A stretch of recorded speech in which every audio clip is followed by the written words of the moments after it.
The MIM-72 Chaparral was a short-range surface-to-air missile system developed by the United States Army during the Cold War to provide mobile and responsive air defense for ground forces. It was essentially an adaptation of the AIM-9 Sidewinder air-to-air missile, modified for ground launch, making it cost-effective and relatively quick to deploy. Its primary role was to defend against low-flying aircraft and helicopters that could evade larger, longer-range systems like Hawk or Patriot. The system used a mobile launcher, typically mounted on an M113 armored vehicle chassis, carrying 4 ready-to-fire missiles. This mobility gave it the ability to accompany armored and mechanized units, ensuring frontline air defense coverage.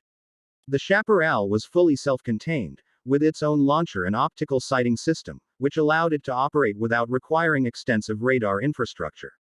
The missile itself was guided by an infrared seeker, meaning it honed in on the heat signature of enemy aircraft engines. While this gave it a passive guidance system that was difficult for enemies to detect, it also meant the Chaparral could be less effective in poor weather, heavy cloud cover, or against aircraft equipped with countermeasures such as flares. Its range was relatively short, around 9 kilometers, and it could engage targets at altitudes up to about 3 kilometers. The warhead was a high-explosive fragmentation type designed to destroy or disable fast-moving aerial threats. Once fired, the missile reached supersonic speed quickly, giving it a solid chance of intercepting low-altitude aircraft before they could strike friendly forces.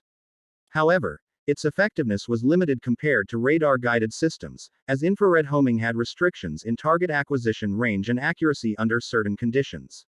Chaparral entered service in the late 1960s and remained in use for several decades, particularly valued for its simplicity, low cost, and ability to provide immediate protection for maneuver forces. Over its service life, it received upgrades to improve seeker sensitivity and reliability. By the 1990s, however, it was considered outdated compared to newer systems that offered greater range, all-weather capability, and integration into advanced air defense networks. It was eventually phased out in favor of more modern short-range systems like Avenger and later integrated solutions linked with Patriot and Stinger missiles.